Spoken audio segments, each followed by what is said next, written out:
Bonjour à tous et bienvenue sur notre chaîne dédiée au développement personnel et à la croissance personnelle.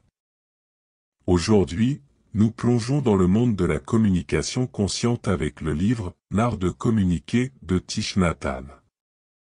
Ce livre nous offre des enseignements profonds sur la manière dont nous pouvons améliorer nos relations grâce à une communication consciente.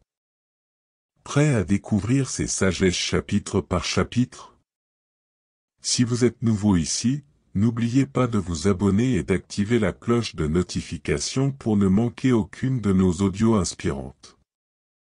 C'est parti. Chapitre 1. Écouter en pleine conscience. Dans le premier chapitre de « L'art de communiquer » de Thich Nhat Hanh, l'auteur nous plonge dans l'essence de l'écoute pleine conscience. Il commence par nous inviter à repenser notre façon d'écouter, soulignant que l'écoute véritable va bien au-delà du simple acte d'entendre des mots.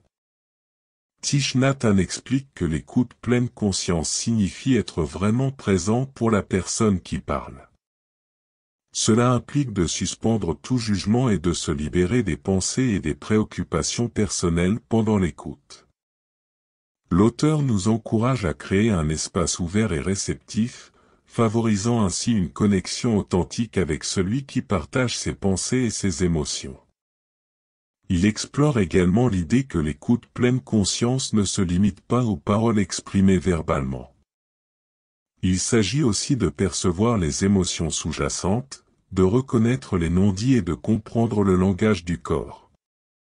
Thich Nhat Hanh nous guide à travers des exercices pratiques pour développer notre capacité à écouter de manière plus profonde.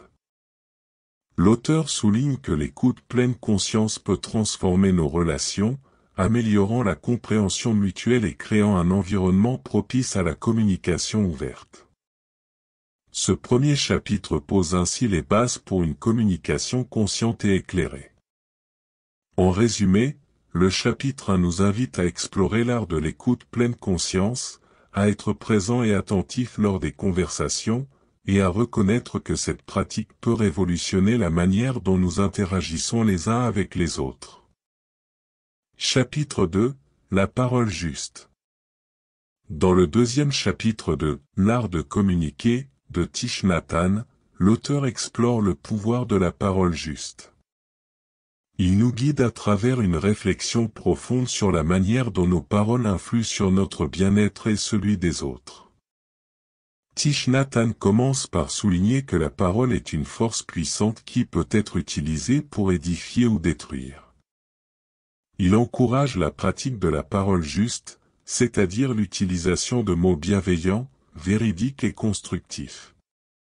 L'auteur explique comment une parole positive peut non seulement élever l'état d'esprit de celui qui parle, mais aussi créer un impact positif sur ceux qui écoutent. Il explore également la notion de vérité dans la parole, affirmant que la sincérité est une composante essentielle de la communication consciente. Thich Nhat Hanh guide les lecteurs à travers des exercices pour cultiver une parole basée sur l'authenticité et l'intégrité. L'auteur met en lumière le concept de parole constructive, encourageant les lecteurs à utiliser leurs mots pour construire des ponts plutôt que des murs. Il explique comment la communication positive peut transformer les relations et créer un environnement propice à la croissance personnelle. En résumé, le chapitre 2 nous plonge dans la pratique de la parole juste, nous invitant à réfléchir attentivement sur nos mots, à favoriser la vérité et la bienveillance, et à reconnaître le pouvoir transformateur de la parole positive dans nos interactions quotidiennes. Chapitre 3. La compassion dans la communication. Dans le troisième chapitre de « L'art de communiquer » de Thich Nhat Hanh, l'auteur explore l'importance fondamentale de la compassion dans la communication. Il nous guide à travers des enseignements profonds sur la manière dont la compassion peut transformer nos relations et nourrir un dialogue authentique. Thich Nhat Hanh commence par définir la compassion comme la capacité à comprendre les souffrances des autres et à y répondre avec empathie. Il souligne que la compassion commence par soi-même, invitant les lecteurs à cultiver une attitude aimante envers leurs propres défis et imperfections. L'auteur explore comment la compassion peut être intégrée dans nos interactions quotidiennes. Il propose des exercices pratiques pour développer la capacité à voir le monde à travers les yeux des autres, à reconnaître leurs souffrances et à répondre avec compréhension et bienveillance. Thich Nhat Hanh élargit la discussion en expliquant comment la compassion dans la communication crée un espace où chacun se sent entendu et compris. Il encourage la pratique de l'écoute compatissante, où l'on accorde une attention aimante aux paroles et aux émotions de l'autre. L'auteur met également en avant la notion de la parole aimante, expliquant comment nos mots peuvent être des agents de guérison plutôt que de division. Il guide les lecteurs à travers des techniques pour exprimer leurs pensées et sentiments avec compassion, favorisant ainsi des interactions positives.